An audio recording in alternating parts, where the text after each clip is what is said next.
What's happening, people?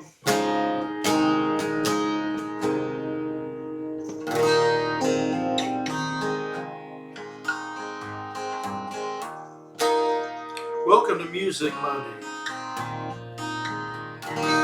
Hey, we got a good one in the skillet today, a tune I wrote many years ago called I Know Nothing. Love this song. It's kind of a long piece. It's broken into two sections with kind of a ballad intro that morphs into this rock and back piece. All right, so where did it come from? We're going to get right into it. I got the name of the song from when Socrates was on trial. He defended himself, and he had the famous line, "I only know one thing, I know nothing." That was his defense for himself. So that's where the whole thing came from. All right, I sang the first verse, Beth Wood sang the second verse, and John sang the last verse. So I wrote most of this first part in Brodersville, Pennsylvania, at a friend's house named Phil Forcelli, and he ran a production company there that did a lot of work for the band in the Poconos when we played around there. So we were over at Phil's house one night. We'd stay there sometimes with him for a couple of days when we were on the road in the Northeast. And we had this giant anthropological conversation going on about Homo habilis erectus, primitive man, civilized man. We were having great food, drinking a ton of wine. And Sanders, somewhere in that conversation, corrected me that I was 3 million years off in my linear scope of time about whatever it was we were discussing. And I should have been 40,000. So that's in Beth's verse. So that's where all this stuff in this first part of this song came from.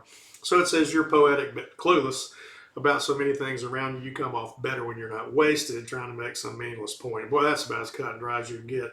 Catch a buzz, blah, blah, blah, blah, blah, and just making crap up.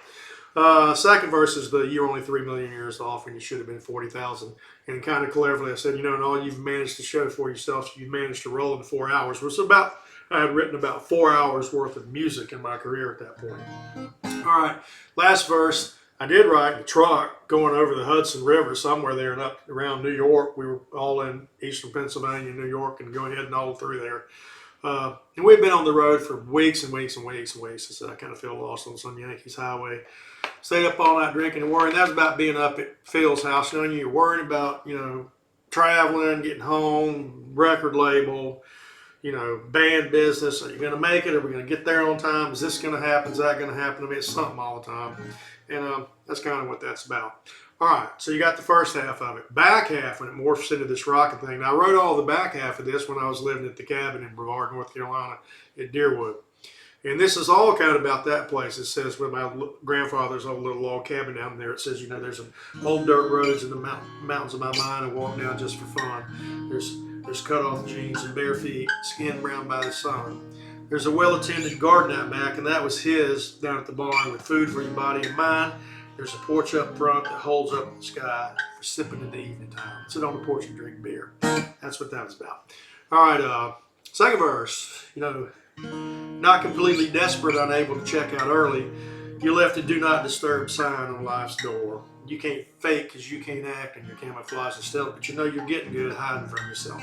All right, so it's all kind of about the pressures of life, things you're chasing, things you want, and you just feel like you're chasing your tail. Some days I'm lost today in the same place I was yesterday, even though my wheels keep a rolling. But you're lost today in the same place you were yesterday, and lines on your face, don't you know that this show? All right, last verse.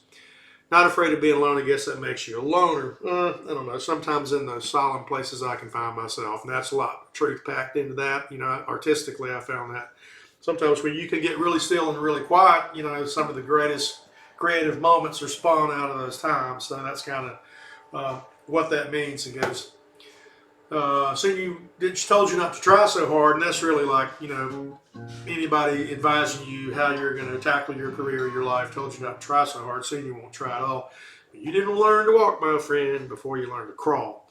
So many good lines in this song. This is one of the better ones I've written. I wish we played it more. John and I play it sometimes.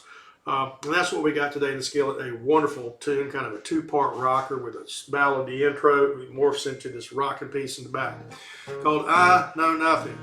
Now, guitar players, it's in drop D with a capo on the first fret, so it's in D sharp. And then I'll just show you the positioning C, and that's really D minor. But this lick is the D, and you're taking your fingers and you're plucking the first string and the fourth.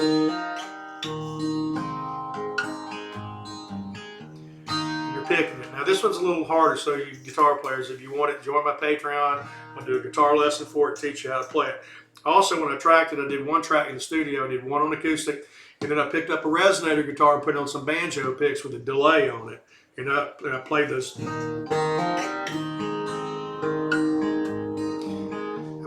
That part behind it. You hear that repeat and delay, so I did it in 2 tracks. Wonderful tune. It's got some kind of complex chords in the back part of it too, you know.